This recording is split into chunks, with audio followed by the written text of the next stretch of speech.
Welcome friends, my name is Amit Chaudhary and I'm a part of talent team of Career Planner और हम लोग आपके लिए कुछ नए तरह के क्लासेस लाने की कोशिश कर रहे हैं, नए पैटर्न के क्वेश्चंस। आज हम जो क्वेश्चन देखने वाले हैं ये एक अच्छे लेवल का क्वेश्चन है और इसके बाद तुरंत आपको हालिया पिछले 6 महीने में जितने एग्जाम्स हुए हैं उसके आपको क्वेश्चंस देखने को मिलेंगे, जिसमें बैंकिंग और एसएससी दोनों के क्वेश्चंस होंगे।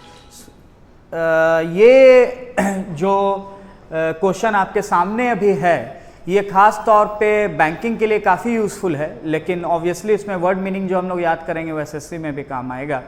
तो पहला, इस क्वेश्चन के दो क्वेश्चंस मैंने अटेम्प्ट किए हुए थे पिछले आपको एक वीडियो में, तो मैं आगे बढ़ रहा हूँ। सबसे पहले आपको रीडिंग कॉम्प्रिहेंशन दिखाई दे रहा है। रीडिंग कॉम्प्रिहेंशन हम लोग लास्ट में करने वाले हैं और इसको शुरू करने से पहले मैं बता दूं कि हमारा ऐप डाउनलोड कर लें, करियर प्लानर का ऐप, और हमारे यूट्यूब चैनल को सब्सक्राइब करें, बेल आइकन प्रेस करें ताकि आपको हमारे अपडेट्स मिलते रहें। तो ये है रीडिंग कॉम्प्रिहेंशन। हम इस पर लास्ट में आते हैं। हम शुरू करते हैं अप्लाइड सेक्शन से और हम लोग देखने वाले हैं जो क्वेश्चन हम लोग पिछली बार देख रहे थे। तो हम लोग यहाँ पे 13 नंबर क्वेश्चन से हम लोग शुरू करेंगे, क्योंकि हम लोगों ने इसके पहले 12 नंबर तक का क्वेश्चन जो ये है ये हम देख चुके थे।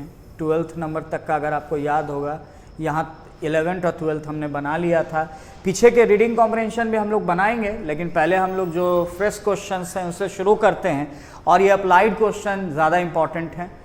तो 13 नंबर क्वेश्चन में फिल इन द ब्लैंक्स हमें भरना है और ये बोलता है he has lost most of his life earning in the stock markets but, मतलब उसने अपने जिंदगी के ज़्यादातर अर्निंग्स को जो उसने स्टॉक मार्केट से कमाया वो उसने लॉस कर दिया, तो उसने अपनी ज़्यादातर अर्निंग खो दी।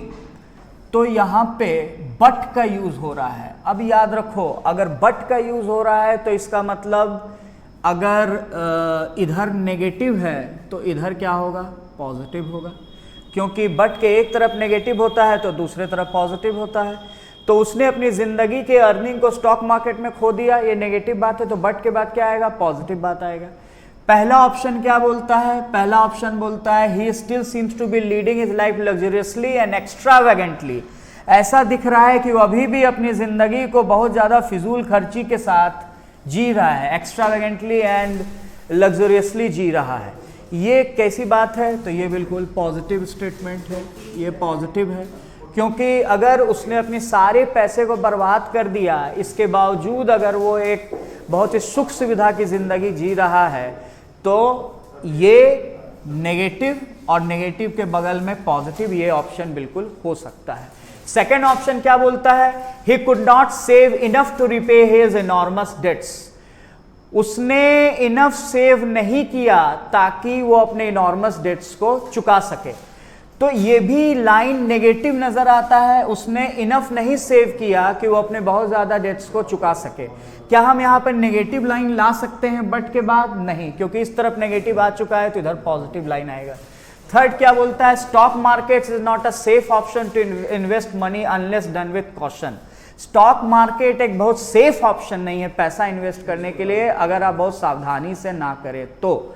ये लाइन एक तरह का सजेशन है जो जनरल है, लेकिन ये लाइन किसके बारे में है, ही के बारे में। यहाँ किसके बारे में खास तौर पे बात किया जा रहा है, ही के बारे में। तो अगर ही के बारे में बात किया जा रहा है तो यहाँ पर जो सजेशन आ रहा है वो ही से रिलेटेड आना चाहिए, लेकिन ये एक जनरल सजेशन है। तो अगर आप इसको जोड़ेंगे तो लाइन सही नहीं बैठेगा, क्योंकि आप बोलेंगे उसने अपनी जिंदगी का ज्यादातर पैसा बर्बाद कर दिया, परंतु स्टॉक मार्केट एक सेफ ऑप्शन नहीं है पैसा इन्वेस्ट करने का जब तक सावधानी से ना किया जाए। तो इन दोनों के बीच में कोई खास कनेक्शन नज़र नहीं आता है, इसलिए ये ऑप्शन भी हमारा नहीं हो सकता है। ये नेगेटिव है तो ये भी नहीं हो सकता है। तो अब आ रहा है फोर्थ ऑप्शन। फोर्थ क्या बोलता है, experts have been suggesting to avoid investment in stock market because of its unpredictable nature. Unpredictable nature के कारण लोग बोल रहे हैं कि स्टॉक मार्केट में इन्वेस्टमेंट नहीं किया जाए।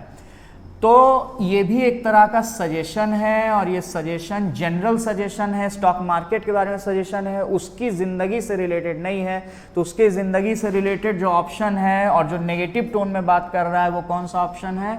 बिल्कुल आपने सही बोला, पहला ऑप्शन। तो आंसर होना चाहिए पहला, कि उसने अपनी ज़िंदगी की ज़्यादातर अर्निंग जो है वो स्टॉक मार्केट में लगा दी, लेकिन फिर भी वो अभी भी ऐसी ज़िंदगी जी रहा है जो फिजूल खर्ची से बड़ा लग्जरियस है, एक्स्ट्रावेगेंट, मतलब काफ़ी फिजूल खर्ची और ऐशो आराम की ज़िंदगी जी रहा है। अब 14 number question, achieving equality for women is not only a laudable goals. मतलब अगर हम औरतों के लिए समानता का अधिकार चाहते हैं तो ये ना ही सिर्फ एक लॉडेबल गोल है। लॉडेबल मतलब होता है प्रशंसनीय, यानी कि जिसकी प्रशंसा, तारीफ की जाए। तो आपको यहां पर क्लियर, और कुछ लोग जो बेसिक ग्रामर जानते हैं वो जानते हैं कि यहां पे नॉट ओनली का यूज हो रहा है। अगर नॉट ओनली का यूज हो रहा है तो इसके बाद लोगों को पता है कि बट ऑल्सो का यूज होता है।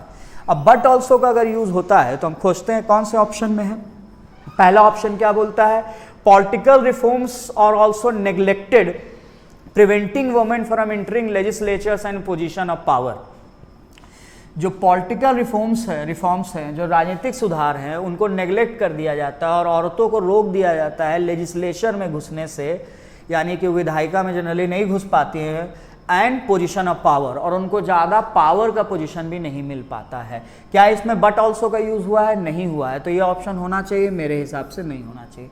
सेकेंड क्या बोलता है? The problem is also deep rooted in the society and supported by it. Problem जो है वो सोसाइटी में डीप रूटेड है, यानी कि बहुत अंदर तक जड़ तक धसा हुआ है। यहाँ पर बट ऑल्सो का यूज तो नहीं हो रहा है, लेकिन इज ऑल्सो का यूज हो रहा है, तो अभी हम इसको थोड़ा सा रखते हैं कि कहीं हो ना जाए। और थर्ड ऑप्शन क्या बोलता है? Their empowerment is purposefully hampered by people with vested interest in all sections of the society.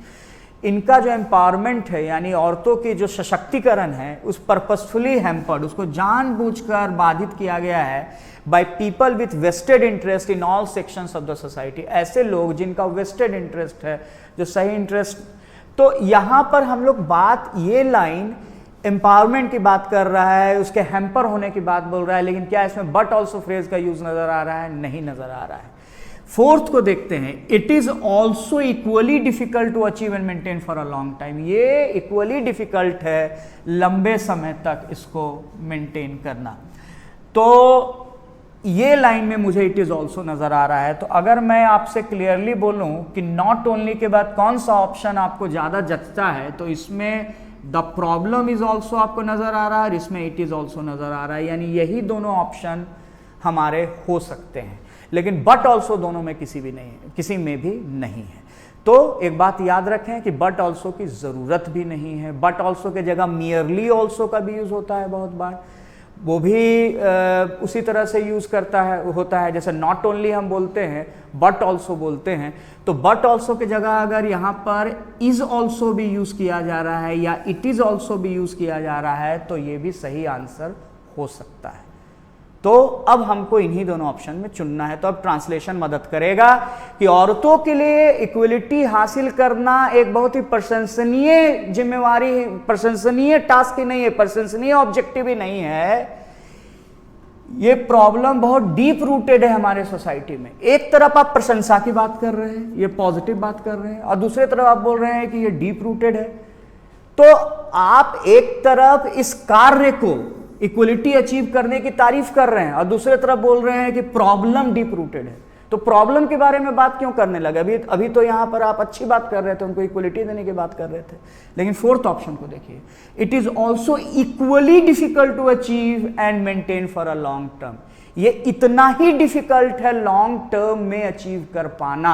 अब इन दोनों को जरा जोड़ के देखिए तो आपको पूरी तस्वीर उभर आ जाएगी कि औरतों के लिए इक्वलिटी अचीव करना सिर्फ एक प्रशंसनीय बात ही नहीं है, बल्कि इतना डिफिकल्ट भी है इसको अचीव करना। मतलब ये इतना आसान नहीं है। हम बात तो करते हैं कि औरतें मर्दों के बराबर आ रही हैं, लेकिन क्या मानसिकता में हम चेंज कर पाए हैं? तो ये इतना आसान नहीं है। इसका मतलब सही जवाब हमारे पास फोर्थ ऑप्शन होना चाहिए, क्योंकि फोर्थ ऑप्शन उसी गोल के बारे में बता रहा है कि ये गोल तो तारीफ के योग्य है, लेकिन ये इतना आसान नहीं है। इसके लिए हम सबको मिल के मेहनत करना पड़ेगा, औरत मर्द दोनों को मिलना पड़ेगा, तब औरतों की आज़ादी, औरतों का सशक्तिकरण, एम्पावरमेंट, इक्वालिटी इंश्योर हो सकेगा। तो यहाँ पर याद रखिएगा कि यहाँ पे नॉट ओनली के साथ बट ऑल्सो नहीं, इट इज़ ऑल्सो आ रहा है, ये भी अलाउड है। और नॉट ओनली की जगह नॉट मियरली का भी यूज होता है, क्योंकि मियरली मतलब भी ओनली का सेंस होता है। 15 नंबर क्वेश्चन देखते हैं। 15 नंबर क्वेश्चन क्या बोल रहा है, और एल्स डैश के बाद, और else they would not keep electing him year after year. और एल्स अन्यथा वो लोग उसे इलेक्ट नहीं करते रहते साल दर साल। अब जरा सोचो, मैं तुमको एक क्लू बताता हूं इस तरह के लाइंस को सॉल्व करने का। देखो, इनको ग्रामर के अप्रोच से मत देखो, इनको इस अप्रोच से देखो कि तुम इनको अपने प्रैक्टिकल लाइफ में इन्वॉल्व कर लो, कोई प्रैक्टिकल एग्जांपल से कनेक्ट कर लो। जैसे और एल्स अन्यथा वो लोग उसको सेलेक्ट नहीं करते रहते साल दर साल। अब इसको किसी, मान लो कि सोनू सूद का आजकल एग्जाम्पल बहुत पॉपुलर हो रहा है, तो उससे रिलेट कर लो। अन्यथा उस, यहां पर डैश डैश डैश कुछ सोचना, भरना, हिंदी में बताना, अन्यथा वो लोग सोनू सूद को इतना पसंद नहीं करते, अन्यथा वो लोग इस चीफ मिनिस्टर को हर बार सेलेक्ट नहीं करते। क्या नजर आ रहा है, सोनू सूद ने अच्छा काम किया होगा या खराब काम? कुछ ना कुछ अच्छा काम किया होगा, उसने कुछ अच्छा किया, अन्यथा लोग उसकी इतनी तारीफ नहीं करते। उस चीफ मिनिस्टर ने कुछ अच्छा किया, अन्यथा लोग उसकी इतनी तारीफ नहीं करते। उस पीएम ने कुछ किया, नहीं तो लोग उसको इलेक्ट नहीं करते।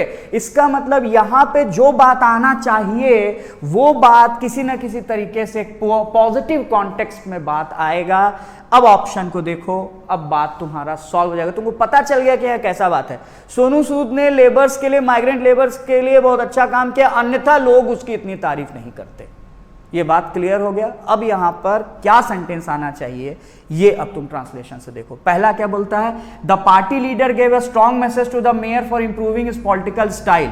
पार्टी लीडर ने एक स्ट्रॉन्ग मैसेज दिया है मेयर को, अपना स्टाइल इंप्रूव करने का मैसेज दिया है, स्ट्रॉन्ग मैसेज, ठीक कर लो। बात कैसा लग रहा है, नेगेटिव बात लग रहा है, चेतावनी, ठीक कर लो। तो पार्टी लीडर ने स्ट्रॉन्ग मैसेज दिया मेयर को, अपना स्टाइल ठीक कर लो, अन्यथा लोग तुम्हें बार बार इलेक्ट नहीं करते। ये सही लग रहा है? ये तो नेगेटिव बात इधर आ रहा है भाई, नहीं। दूसरा देखो, owing to numerous scandals against the mayor he was told to resign from the post immediately. बहुत सारे स्कैंडल्स मेयर के अगेंस्ट लग रहे हैं, तो उसको बोला गया है कि पोस्ट से रिजाइन कर दो तुरंत, अन्यथा लोग उसको बार बार सेलेक्ट नहीं करते। ये भी तो नेगेटिव बात हो गया यार, स्कैंडल लग रहा है, उसको रिजाइन करने बोला जा रहा है, तो अन्यथा लोग बार बार सेलेक्ट नहीं करते, तो कोई अच्छी बात तो आई नहीं। यहाँ तो सोनू सूद वाली बात में अच्छा हो रहा था, वो तो हेल्प कर रहा था, तभी लोग उसकी तारीफ कर रहे थे। तो ये बात है। थर्ड क्या बोलता है, the mayor threatened the residents against filing a complaint against him. Mayor ने धमकी दिया रेसिडेंट्स को, नागरिकों को, कि अगर मेरे खिलाफ कंप्लेन किया तो देख लो। अभी जो एडिटोरियल में आप देख रहे थे कि ट्रंप ने धमकी दिया ट्विटर को कि मेरे खिलाफ बोल दिया तो देख लो। तो the mayor threatened the residents against filing a complaint against him. Mayor ने तो इन सब चीज़ों के लिए, एडिटोरियल के लिए भी हमारे साथ बने रहे, हमारे ऐप में उसको देखते रहें, यूट्यूब में देखते रहें, क्योंकि वो एडिटोरियल्स भी हम आपके साथ नए नए ला रहे हैं। तो the mayor threatened the residents against filing, धमकी दिया। क्या ये पॉजिटिव बात आ रहा है? नहीं, अन्यथा लोग उसको बार बार सेलेक्ट नहीं करते। ये क्या हो, द रेसिडेंट्स में really be impress with the political style of their में। अब देखो पॉजिटिव बात आई ना, कि लोग जरूर उसके पॉलिटिकल स्टाइल को लेकर बहुत ज्यादा इंप्रेस हुए होंगे, तभी तो उसको सेलेक्ट किए, अन्यथा उसको सेलेक्ट नहीं करते सारे दर साल। इसका तो उसने जरूर अच्छा काम किया होगा। ये पॉजिटिव बात हो गया, यानी कि ऑप्शन क्या होना चाहिए हमारा, फोर्थ ऑप्शन। बाकी नहीं होगा, बाकी में नेगेटिव बात बोला जा रहा है, इसमें पॉजिटिव बात है। तो अगर तुम लोग इस तरीके से पढ़ोगे, जैसे मैं बोल रहा हूं कि एक तो ट्रांसलेशन को करो, और दूसरी बात मैं क्या बोल रहा हूं, उसको रिलेट कर लो कोई दैनिक जीवन के एग्जाम्पल से, और तब उसको पढ़ो, तो उससे क्या होगा कि तुम सीधे क्रक्स तक पहुंच जाओगे, बातचीत वाली भाषा में पहुंच जाओगे। अब 16 से 20 नंबर का क्वेश्चन देखो, 16 से 20। यहाँ पे डबल फिलर्स है, ऑल्दो आपको सिंगल फिलर्स भी आजकल आपको दिख रहे हैं, ऐसा नहीं है कि एग्जाम में नहीं है, लेकिन हम लोग ऑब्वियसली थोड़ा सा अच्छा लेवल का बना लेंगे ताकि हम लोगों को दिक्कत ना हो। तो 16 क्वेश्चन क्या बोलता है, फिल इन द ब्लैंक्स भरना है। Drawing attention to the pitfalls of, attention को ड्रॉ किया जा रहा है किधर, पिटफॉल्स। पिटफॉल्स मतलब कि जो कमियां हैं, जो शॉर्टकमिंग्स हैं of dash solely on uranium. तो अटेंशन को ड्रॉ किया जा रहा है उन गलतियों के तरफ ऑफ सोलली, सिर्फ यूरेनियम पे। सोलली मतलब हो गया ओनली, तो only on uranium as a fuel for nuclear reactors, जिसको हम लोग न्यूक्लियर रिएक्टर्स में यूज कर रहे हैं। Indian scientist want that uranium will not last for long and thus research on thorium as it's dash must be revived. तो अब यहां पर देखो, ड्रॉइंग अटेंशन, अटेंशन को ड्रॉ किया जा रहा है। अटेंशन को ड्रॉ करते हुए किसका अटेंशन, कमी, किसका कमी, यूरेनियम का। यूरेनियम पे क्या, सिर्फ यूरेनियम पे। तो यूरेनियम पे हम लोग क्या कर रहे हैं, भरोसा कर रहे हैं, डिपेंड हो रहे हैं। कि क्यों डिपेंड हो रहे हैं, क्योंकि वही हमारे न्यूक्लियर रिएक्टर के लिए फ्यूल है। तो pitfall of sir using solely on uranium कर देते हैं ना, ठीक तो है, यूरेनियम को यूज कर रहे हैं। बॉस एक बात बताओ, यूजिंग के बाद ऑन का यूज करते हो, बोलते हो आप यूजिंग ऑन दिस, नहीं, तो यूजिंग के बाद ऑन नहीं होगा, तो यूजिंग नहीं लग सकता, यूजिंग के कारण ये गलत हो गया। बिलीविंग ऑन, ठीक है, लेकिन क्या यूरेनियम पे और ये तो प्रीपोजिशन के हिसाब से भी सही नहीं लग रहा है, और ना ही यहां पर बिलीविंग आप यूरेनियम के साथ लगाएंगे। प्रीपोजिशन में मत भी जाओ, लेकिन बिलीविंग तो नहीं होगा यूरेनियम पे। डिपेंडिंग ऑन बिल्कुल हो सकता है, डिपेंड ऑन होता है। रेकनिंग ऑन क्या हो सकता है, रेकनिंग मतलब तो काउंट करने के सेंस में होता है, यहां पर इसका कोई मतलब नहीं है। क्या रिलाइंग हो सकता है सर, बिल्कुल रिलाइंग हो सकता है, क्योंकि रिलाइंग और डिपेंडिंग में कोई डिफरेंस नहीं है, दोनों के साथ ऑन प्रीपोजिशन भी आता है। तो हम 3 या 5 में से कोई एक ऑप्शन को चूज करेंगे। अब दूसरा वर्ड देख लेते हैं। तो drawing attention to the pitfalls of depending या relying solely on uranium as a fuel for nuclear reactors, Indian scientist want that uranium will not last for long, uranium ज्यादा दिन तक नहीं चलेगा, and thus research on thorium as it dash must be revive, और इसीलिए research किया जा रहा है थोरियम पे as it's dash, as it's reserve कि एज इट्स ऑल्टरनेटिव। थोरियम को तुम यूरेनियम के रिजर्व के रूप में यूज करोगे कि ऑल्टरनेटिव के रूप में यूज करोगे, ऑब्वियसली ऑल्टरनेटिव के रूप में यूज करोगे, रिजर्व के रूप में यूज करने का कोई मतलब नहीं है। इसका मतलब कि तुम जो सही आंसर लगाओगे वो थर्ड लगाओगे।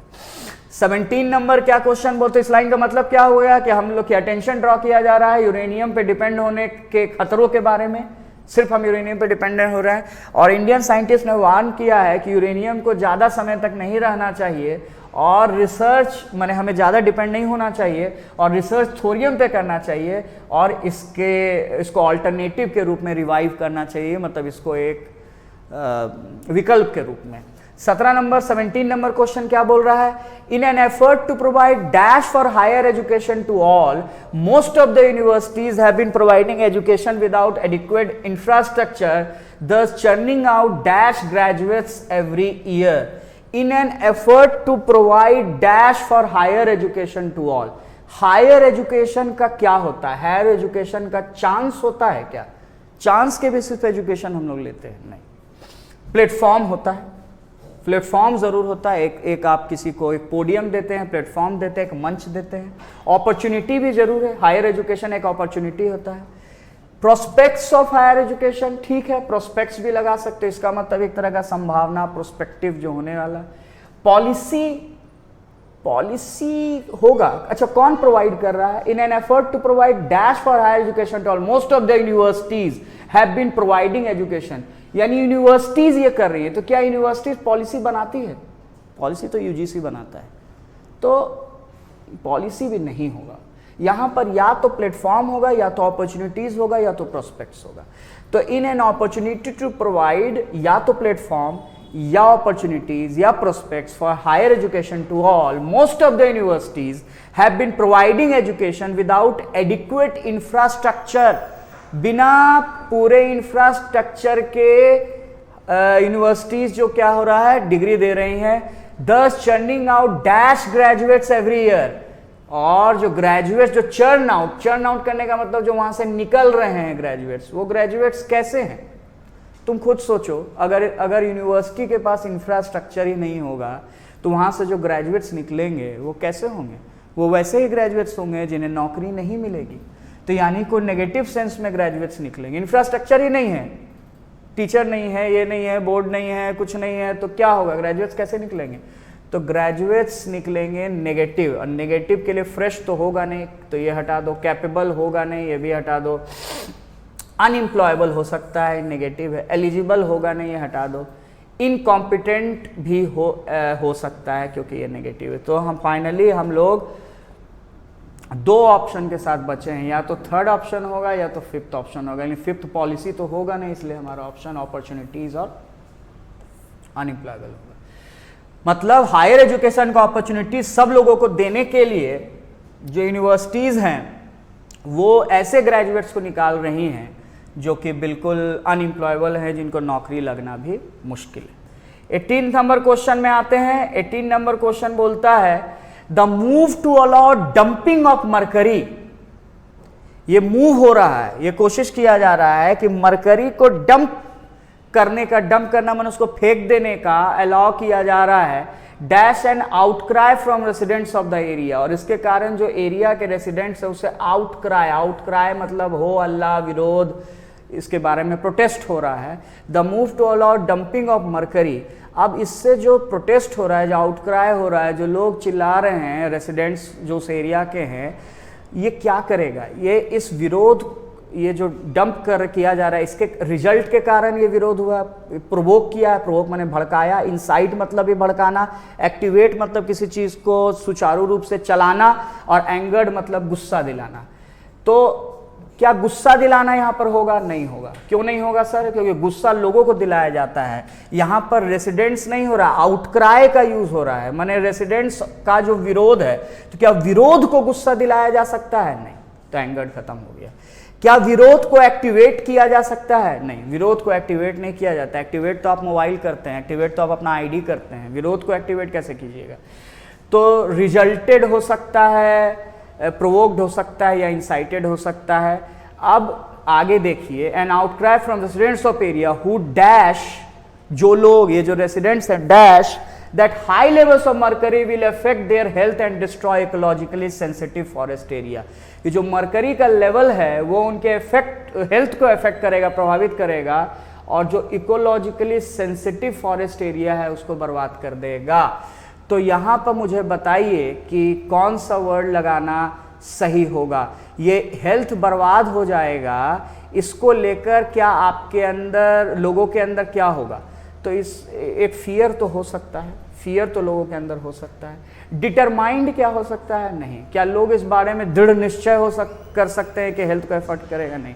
इंसिस्ट, फिर इंसिस्ट के साथ ऑन का यूज होता है, और जोर देना, तो जोर देना भी यहाँ पे नहीं होगा। तो आंसर हमारा क्या होगा? आंसर हमारा सेकेंड ऑप्शन होगा, यानी कि प्रोवोक्ड और फियर। क्योंकि जो मूव है डंपिंग करने का मरकरी को, उसके कारण रेसिडेंट्स के बीच एक विरोध का स्वर हो रहा है, जो कि फाइनली प्रोवोक कर रहा है, ये प्रोवोक कर रहा है आउटक्राई को, और लोग जो है वो फियर कर रहे हैं, डर रहे हैं कि हाई लेवल ऑफ मरकरी जो है उनके हेल्थ को इफेक्ट कर सकता है। 19 नंबर क्या बोलता है? 19 नंबर बोलता है dash has been taken against some wholesale drug dealers for dealing in surgical items without a valid licence and maintaining a stock of dash drugs. सबसे पहले इसको सिंपल सेकंड वर्ड से कर लो। अगर अगेंस्ट किया जा रहा है, किसी के खिलाफ किया जा रहा है, और होलसेल ड्रग डीलर्स हैं, उनके खिलाफ कुछ किया जा रहा है, तो वो लोग जो ड्रग्स को यूज़ कर रहे होंगे, ड्रग्स कैसे होंगे आप जानते हैं, एक्सपायर्ड ड्रग्स होते हैं। एक्सपायर्ड मेडिसिन तो आप ऐसे भी जानते हैं, आउटडेटेड नहीं होता, आउटडेटेड आउट ऑफ फैशन, पासे आर्का, जो पुराना हो चुका। यहाँ पर आउटडेटेड का यूज़ नहीं होगा, या एक्सपायर्ड का यूज़ होगा, और जो मेडिसिन होता है वो एक्सपायर्ड होता है। तो आंसर हमारा फोर्थ हो जाएगा कि action has been taken against some wholesale drug dealers for dealing in surgical items without a valid licence and maintaining a stock of expired drugs. मतलब एक्शन लिया गया है, कुछ होलसेल ड्रग डीलर्स हैं जो सर्जिकल आइटम्स में deal कर रहे हैं, उनके पास लाइसेंस नहीं है, और वो ऐसा मेडिसिन यूज़ कर रहे हैं जो कि काफ़ी पुराना हो चुका है। राइट, हम लोग अब क्विकली एक 20 नंबर का क्वेश्चन यहाँ पे बचा हुआ है, उसको देख लो। 20 नंबर का क्वेश्चन क्या बोलता है? Even as the dash elsewhere in the world are struggling to come out of recession. तो जो दुनिया में जो डैश है दूसरी जगह पे, वो स्ट्रगल कर रहे हैं रिसेशन मंदी से बाहर आने को। Indian consumers are splurging on consumer goods, जबकि इंडियन कंज्यूमर्स तो बेतहाशा खर्च कर रहे हैं कंज्यूमर गुड्स पे। And to dash this growth companies are investing heavily in various sectors, और इस ग्रोथ को डैश करने के लिए कंपनीज जो हैं वो इन्वेस्ट कर रही हैं सेक्टर्स में। तो एक बात बताओ, दूसरी जगह पर रिसेशन है, रिसेशन किस में आता है? रिसेशन जनरली कंट्रीज या इकोनॉमीज में आता है। क्या गवर्नमेंट को रिसेशन होता है? मेरे ख्याल से गवर्नमेंट को तो रिसेशन सही नहीं है। कंपनीज हो सकता है, नेशंस हो सकता है, इकोनॉमीज हो सकता है, कंट्रीज हो सकता है। तो दूसरा वर्ड देख लो, ठीक है, या तो कंट्रीज है, इकोनॉमीज है, रिसेशन में है। इंडियन कंज्यूमर जो खर्च कर रहे हैं, and to dash this growth, growth हो रहा है तो ग्रोथ को क्या किया जाता है? और कंपनीज इन्वेस्ट कर रही हैं, तो इन्वेस्ट कर रही हैं तो ग्रोथ को क्या करेंगे? यूज करेंगे। तो यूज करेंगे तो यहां पर मीट हो सकता है, क्योंकि मीट करने का मतलब होता है ग्रोथ को मीट करना। इनहिबिट नहीं होगा, इनहिबिट मतलब रोकना होता है। काउंटर करना मतलब तो विरोध करना होता है। इन्फ्लिक्ट मतलब होता है किसी तरह का इंजरी, चोट पहुंचाना। ये सब नहीं होगा, नेगेटिव तरीके से प्रभावित करने के सेंस में होगा। यहां पर अच्छा चीज हो रहा है, ग्रोथ हो रहा है, तो हमारा आंसर क्या होगा? आंसर ग्रोथ को मीट किया जाएगा, यानी कि फर्स्ट ऑप्शन। ठीक है, एक सेगमेंट मेरे साथ क्विकली और देख लो, क्योंकि ये क्वेश्चन जो है अच्छे लेवल के हैं, तो थोड़ा सा तुमको मेरे साथ कंसंट्रेट करना पड़ेगा। और एक बार में पूरा एक्सप्लेन मैं इसीलिए नहीं कर रहा हूं क्योंकि थोड़ा सा लोड लेना मुश्किल हो जाएगा। तो प्लीज क्वेश्चन को बनाइएगा। मैं एक सेंटेंस अरेंजमेंट के पास पहुंच रहा हूं, और मैं आपको ये बता देना चाहता हूं कि सेंटेंस अरेंजमेंट को मैं आपके साथ ट्रिक के थ्रू सॉल्व करने का एक पूरा वर्कशॉप करूंगा, उसके बारे में हम लोग बात करेंगे। लेकिन अभी मैं चाहता हूं कि आप लोग इस सेंटेंस अरेंजमेंट को सॉल्व करें। आया हुआ क्वेश्चन है, और सबसे इंटरेस्टिंग बात है कि आपको ऑनलाइन में इसके बहुत सारे आंसर दिखाई देंगे, तो मैं बताना चाहता हूं कि क्या सही आंसर है। तो पहले एक बार ABCDF को देखते हैं और इसको ट्रांसलेट करते हैं क्विकली। तो और 5 मिनट का टाइम आपको फोकस रखना है मेरे साथ। A, while these disadvantages of the biofuels are serious, they are the only alternative energy source in the future, and the sooner we find solutions to these problems, the faster we will be able to solve the problems we are now facing with gasoline. तो biofuels का disadvantages बहुत serious है, लेकिन यही एक alternate energy source है future के लिए। और जितना जल्दी हम इसके प्रॉब्लम्स का सॉल्यूशन ढूंढ लेंगे, उतना ही जल्दी हम उन सारे प्रॉब्लम्स को निपटा सकेंगे जो अभी हम गैसोलीन से फेस कर रहे हैं। क्या ये लाइन पहला स्टेटमेंट हो सकता है? ये पहला स्टेटमेंट नहीं हो सकता है। क्यों नहीं हो सकता है? क्योंकि इसमें दिया हुआ है दीज, और आपको याद होगा कि मैंने आपको बताया था कि अगर दीज आ जाता है किसी भी लाइन में, दीज आ जाता है, दिस दैट दीज दोज आ जाता है, तो फर्स्ट स्टेटमेंट नहीं हो सकता है, तो ये पहला नहीं है। B, this fuel can also help to stimulate jobs locally since they are also much safer to handle than gasoline and can thus have the potential to turn around a global economy. ये fuel जो है वो jobs को stimulate करता है। अभी stimulate माने उत्प्रेरित करना, और ये बहुत सेफ है हैंडल करना गैसोलीन के मुकाबले। गैसोलीन मतलब जो नॉर्मल हम पेट्रोल डीजल ये सब यूज करते हैं। And can this have the potential to turn around a global economy, और इसके पास संभावना है कि पूरे ग्लोबल इकोनॉमी को ये बदल सकता है। क्या ये पहला स्टेटमेंट हो सकता है? नहीं, क्योंकि इसमें दिस फ्यूएल आ रहा है, दिस का यूज होगा, पहला नहीं होगा। सी क्या बोलता है? These include dependence on machinery, these include dependence on fossil fuel for the machinery required to produce biofuel, which end up polluting as much as the burning of fossil fuel on roads, and exorbitant cost of biofuels, which makes it very difficult for the common man to switch to this option. क्या बोल रहा है कि इसमें include करता है कि fossil fuel को बनाने में मशीन पे निर्भरता होती है, और उसके कारण उतना ही पॉल्यूशन होता है जितना कि फॉसिल फ्यूल को जलाने से पॉल्यूशन होता है, और बायोफ्यूल का कॉस्ट भी बहुत ज़्यादा होता है, इसीलिए उसको हम लोग अफोर्ड नहीं कर सकते। क्या ये लाइन पहला हो सकता है? नहीं। क्यों नहीं? क्योंकि इसमें दीज आ रहा है। दिस दैट दीज दोज वाला पहला नहीं होता है। D, this turn around can potentially help to bring world peace and and the need to depend on foreign countries for energy requirement. ये जो बदलाव है ये संभवतः पूरी दुनिया में शांति ला सकता है, और जो फॉरेन कंट्रीज पे हमारा डिपेंडेंस है उसको खत्म कर सकता है। क्या ये पहला होगा? नहीं। क्यों नहीं होगा? क्योंकि इसमें दिस टर्न अराउंड आ रहा है। ई क्या है? Biofuels are made from plant sources, and since these sources are available in abundance and can be reproduced on a massive scale, they form an energy source that is potentially unlimited. क्या ये line पहला हो सकता है? बिल्कुल ये line पहला हो सकता है, क्योंकि यहाँ पर बोला जा रहा है कि बायोफ्यूल्स को प्लांट सोर्सेज से बनाया जाता है, इंडिपेंडेंट लाइन है, और ये सोर्सेज इतनी प्रचुरता में है कि इनको मैसिव स्केल पे पैदा किया जा सकता है। ये लाइन पहला हो सकता है। एफ क्या बोलता है? However everything not as green with the biofuels as it seems as there are numerous disadvantages involve with at times overshadow their positive impact. हालांकि कुछ चीज़ें उतनी अच्छी नहीं है बायोफ्यूल्स के साथ जितना कि दिखता है, क्योंकि इसकी बहुत सारी बुराइयां भी हैं जो कभी कभी इसकी अच्छाइयों से ज़्यादा हो जाती हैं। क्या ये पहला हो सकता है? इसमें हाउएवर का यूज़ हुआ है, पहला नहीं होगा। ऐसे कभी कभी हाउएवर वाले सेंटेंसेस भी पहले होते हैं, लेकिन वो एक्सेप्शनल केसेस में मैं आपको बताऊंगा, अभी याद रखो नहीं होगा। तो इसका मतलब हमारा पहला होने का पॉसिबिलिटी किसके पास है? ई के पास है। हमारा पहला कौन होगा? तो ई होगा। तो चलो हमको पहला लाइन मिल चुका है, ये क्लियर है ई। अब मैं तुमको बताना चाहता हूं कि एक्चुअली इसके दो तरह के अरेंजमेंट पॉसिबल है। ई को हमने पहला मान लिया, लेकिन अब मैं बताना चाहता हूं कि इसके जो अरेंजमेंट ऑनलाइन दिए गए हैं, अगर तुम देखोगे इसके सॉल्यूशन में तो तुमको दो तरह के अरेंजमेंट मिलेंगे। मैं दोनों तरह के अरेंजमेंट तुमको बता रहा हूं और फिर तुम डिसाइड करोगे तुमको कौन सही लगता है। पहला तो ई होगा, बायोफ्यूल्स को प्लांट सोर्सेज से बनाया जाता है और ये बहुत बड़े सोर्स में अवेलेबल है, इसीलिए कभी खत्म नहीं होगा। अब दूसरा कौन होगा? अब दूसरा इसमें हो गया, अब इसी की तारीफ बी, दूसरा हो गया फिर बी। ये फ्यूल जो है ये जॉब को लोकल लेवल पे पैदा करता है और इसको गैसोलीन के मुकाबले हैंडल करना बहुत ज़्यादा सेफ भी है, इसीलिए पूरे ग्लोबल इकोनॉमी को बदल सकता है।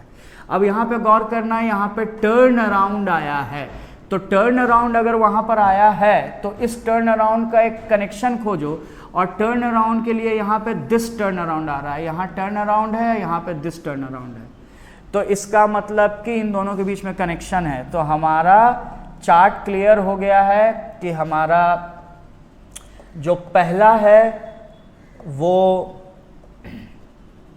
पहला हमने ई को ले लिया, दूसरा हमने बी को ले लिया कि ये फ्यूल को बहुत सेफ है हैंडल करना। अब टर्न अराउंड से कनेक्शन आ गया इसका, तो थर्ड हमारा डी हो गया।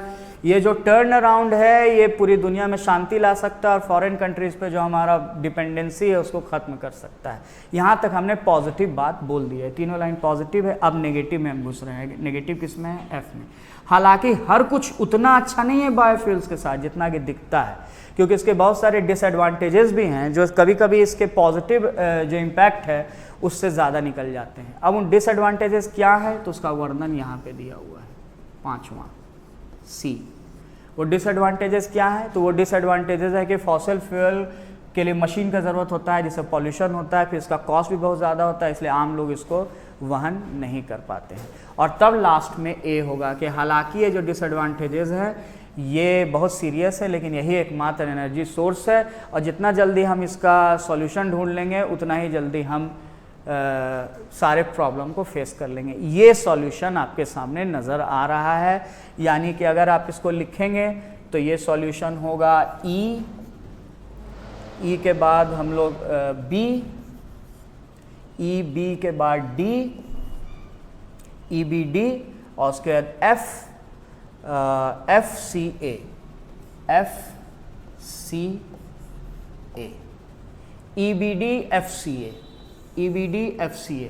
ये आंसर आपको नज़र आ रहा होगा अभी, जो आपको बहुत सारे ऑनलाइन सोर्सेज में आपको ये आंसर नज़र आएगा। लेकिन अब मैं आपको बताने वाला हूँ कि इसका एक और ऑप्शन पॉसिबल है, EBDFCA। अब वो क्विकली से मैं ऑप्शन बता देता हूँ जो कहीं कहीं पर आपको ऑनलाइन में दिखेगा।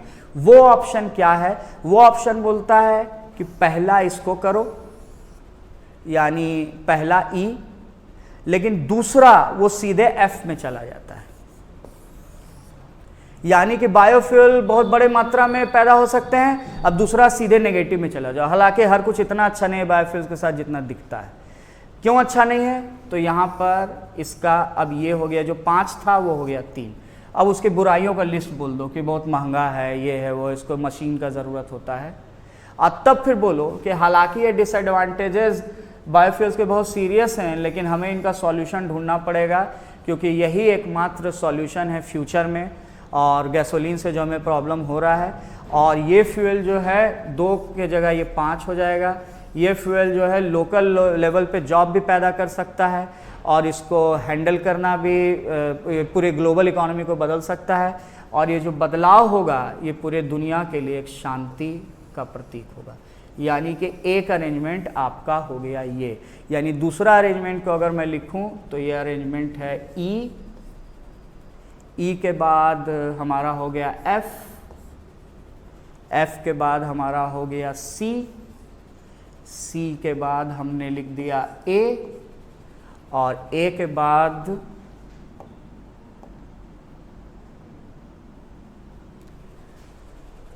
ए तक हमने लिख दिया चौथा, ए के बाद हमारा हो गया बी, और बी के बाद हमने छठा में लिख दिया डी।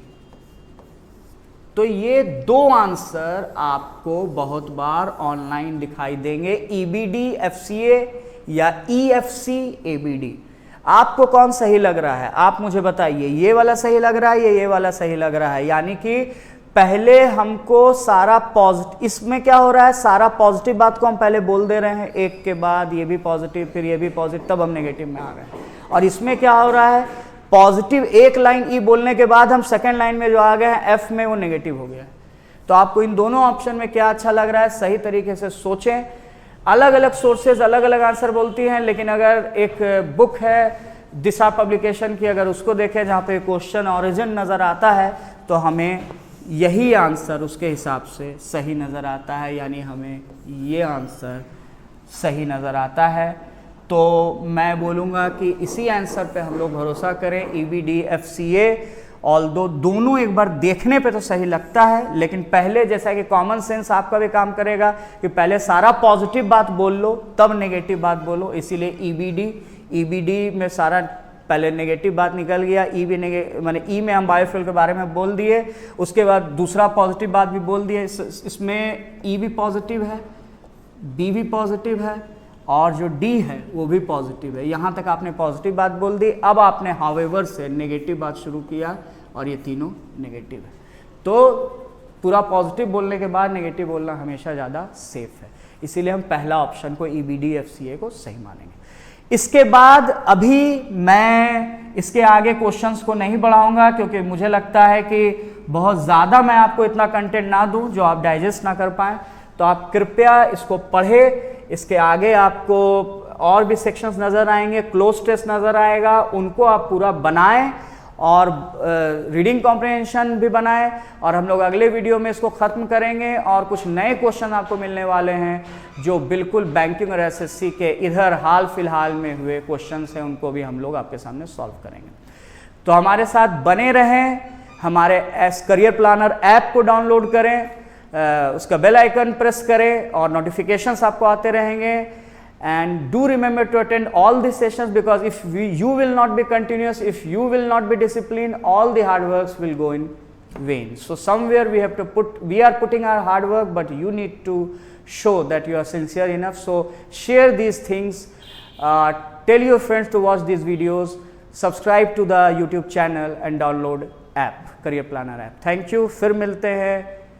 जय हिंद।